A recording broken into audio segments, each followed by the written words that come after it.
Hello everyone, Assalamualaikum. Ini ra কিরম আছেন? তো আমি এটা লড়া বয় দিলাম, লড়ার মধ্যে তেল বাগার দিয়া হাইরা, ময় মশলা দিয়া হাইরা, ডাইরেক্ট চুলাত দিলাম গা, নে হাইরা এই চুলার মধ্যে শাক ভাজি বানায়াম। তো শাক সিদ্ধ বয় দিলাম।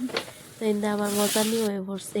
আলু দিয়া দিলাম, সিম দিয়া দিলাম, দেহারে অল্প লাড়া দিয়া দিলাম, এটা ঢাকনা দিয়া গুঁড়া দেন।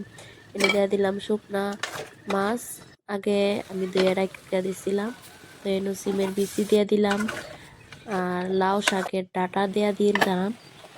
তো ইন্দা আমার লাউ শাক মানে ওয়ে পড়ছে। এনে আমি তেল বাগার দেব।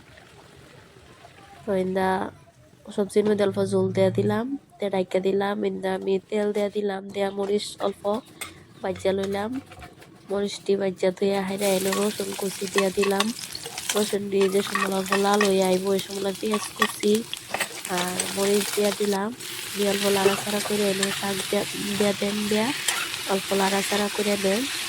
একটু আমার শাক ভাজি হইয়া রেডি হয়ে গেছে।